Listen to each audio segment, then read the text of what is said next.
La mortificación del pecado de John Owen. Capítulo 1. La promesa de Dios y el deber del creyente. Porque si viviereis conforme a la carne, moriréis, mas si por el Espíritu mortificáis las obras de la carne, viviréis. Romanos 8:13. En este texto, el apóstol Pablo confronta a sus lectores con dos caminos de vida posibles. El primero es, si viviereis conforme a la carne, moriréis.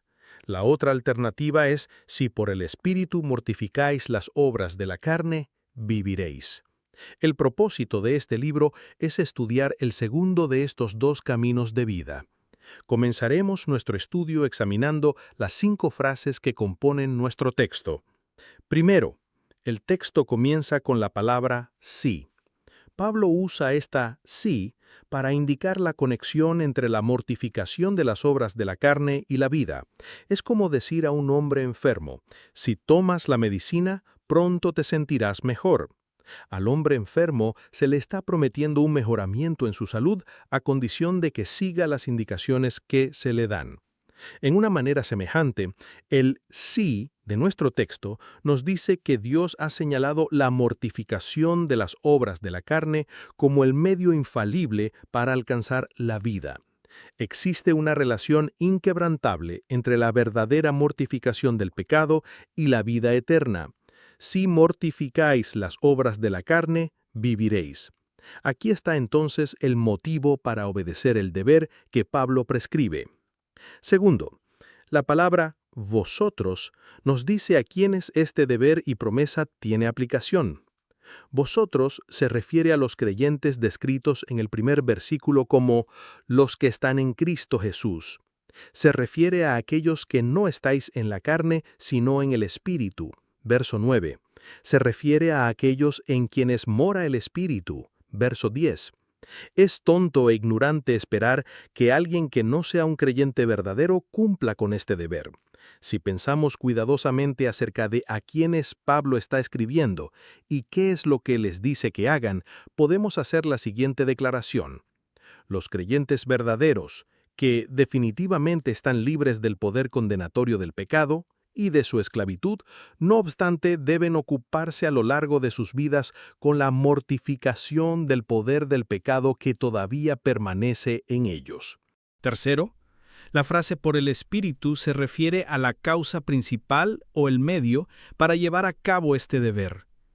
El Espíritu mencionado aquí es el mismo que se menciona en el versículo 11, es decir, el Espíritu Santo. Él mora en nosotros, versículo 9, y nos da vida espiritual, versículo 11. Él es el Espíritu de adopción, verso 15, y nos ayuda en nuestra debilidad, versículo 26. Todos los demás métodos para mortificar el pecado son inútiles.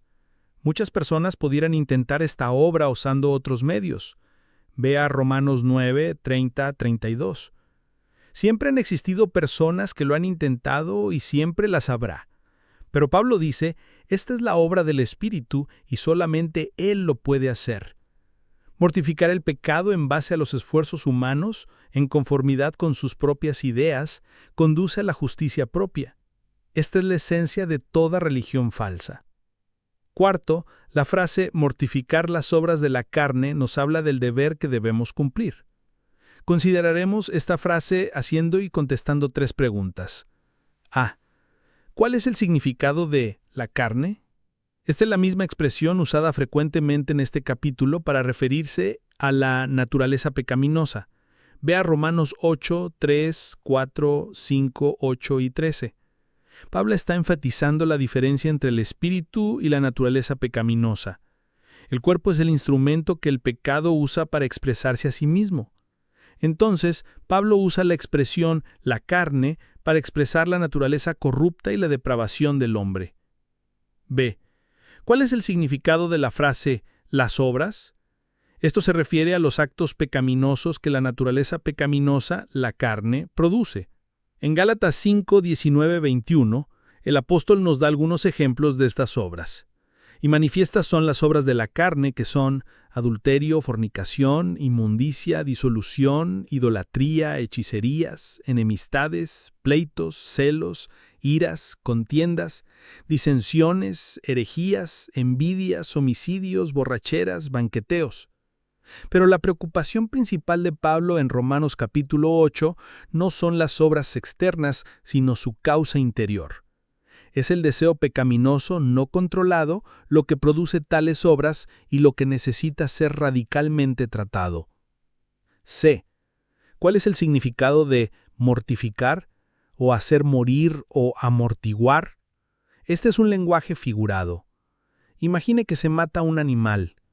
Matar un animal significa quitar su fuerza, poder y vida para que ya no pueda actuar y hacer lo que quiera.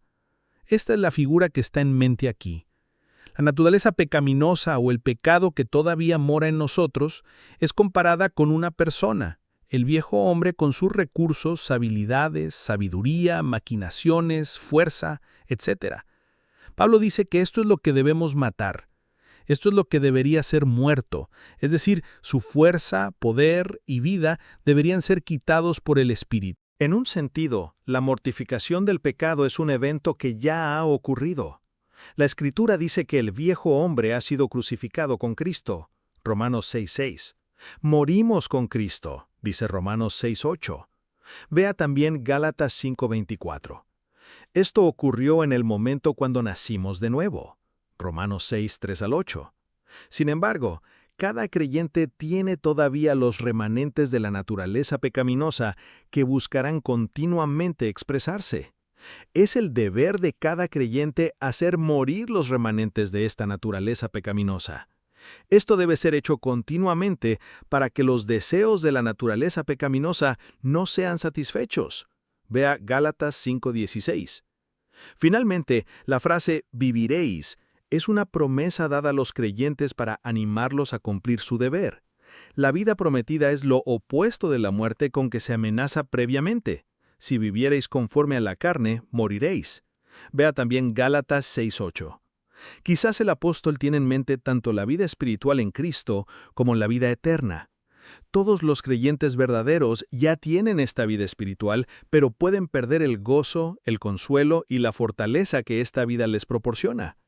En un contexto diferente, el apóstol Pablo escribió: «Porque ahora vivimos si ustedes están firmes en el Señor». Primera de Tesalonicenses 3:8. En otras palabras, ahora mi vida será buena y tendré gozo y consuelo en esta vida.